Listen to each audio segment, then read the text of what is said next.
I think he enjoys these occasions. Is he enjoying his new job as king? I fear not. I mean, he never liked going to Africa. He was forced to go to Africa shortly before he became king because he neglected the Commonwealth. He liked going to the white Commonwealth countries. He liked going a lot to India, but he avoided Africa if he could. Why?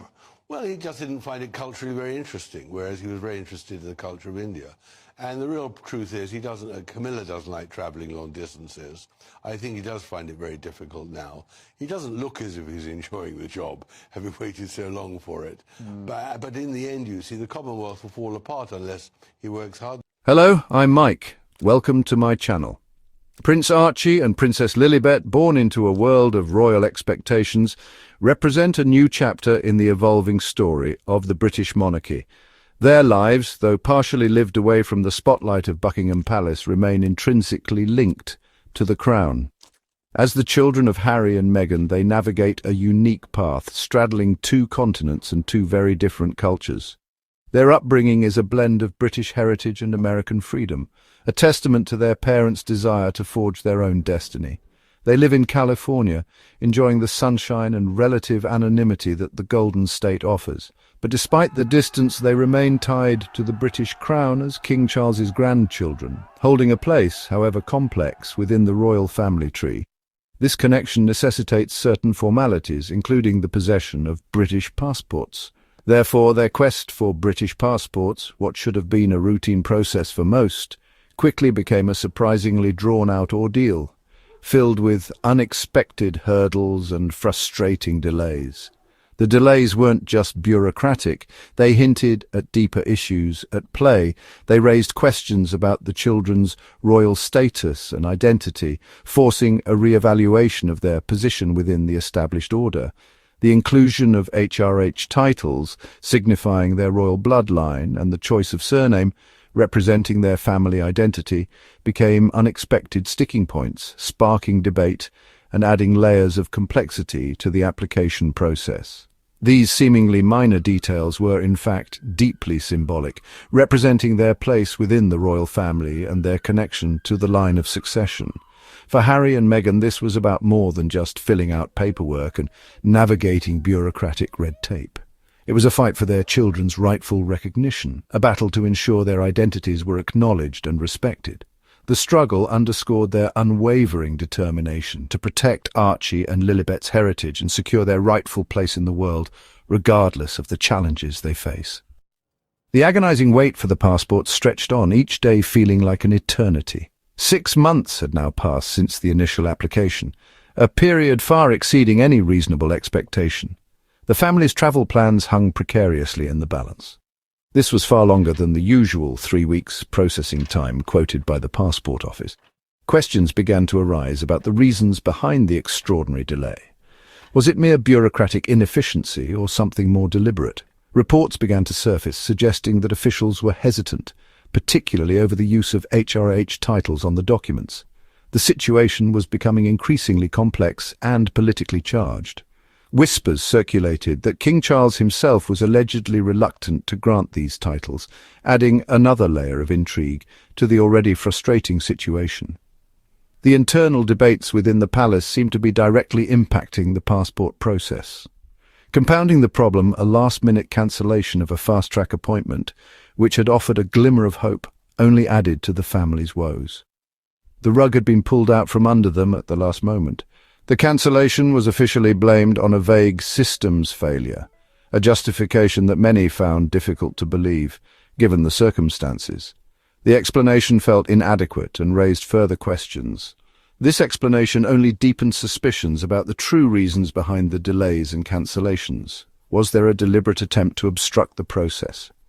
For Harry and Meghan, the repeated delays felt less like administrative oversights and more like a targeted obstruction, a deliberate attempt to make their lives difficult.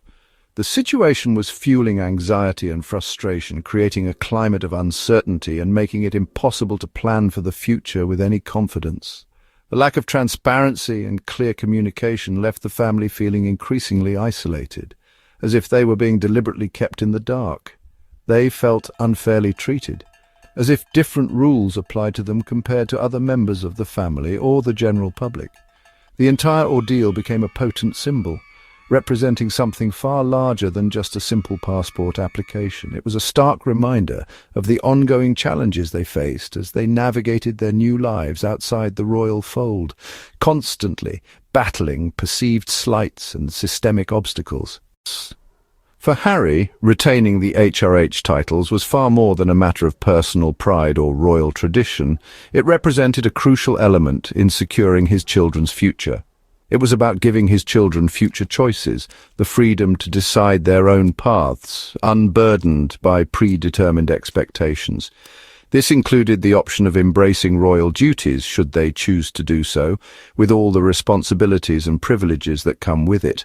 Or, alternatively, the choice to lead private lives away from the public eye, pursuing their own passions and interests without the constraints of royal life. The surname debate added complexity, introducing another layer of consideration to the already intricate matter of identity. Archie and Lilibet's passports became a focal point, symbolizing their connection to both their British heritage and their evolving identity. The names reflected the family's shift to using Sussex, a deliberate move to establish a cohesive family identity. This was a move toward unity and a modern identity, reflecting their desire to forge their own path while honoring their roots. When obstacles arose, particularly concerning official documentation, Harry even considered adopting the Spencer surname, a poignant gesture that spoke volumes about his intentions. This was about honoring Princess Diana's legacy and ensuring her enduring presence within his family's identity. These decisions weren't about status or clinging to privilege, but about ensuring the children's heritage was respected and acknowledged, regardless of their future choices. The passport battle became a stand for fairness and recognition, a fight to ensure their children were treated equitably. For the Sussexes, this was a deeply personal matter. It was about their children's right to have their identities recognized and respected on a global scale. Ultimately, it was about empowering them to define their own place in history, free from unnecessary constraints. The delays felt like a denial of that right, a frustrating impediment to their children's future. With no resolution in sight, Harry and Meghan turned to their legal team. They threatened the UK Home Office with a data subject access request, demanding internal records about the delays. The prospect of public exposure pressured officials to act. Soon after, Archie and Lilibet's British passports were finally issued. The outcome suggested the delays were never insurmountable, just resistant to routine requests. The Sussexes' persistence paid off, securing their children's legal recognition. The family could finally move forward.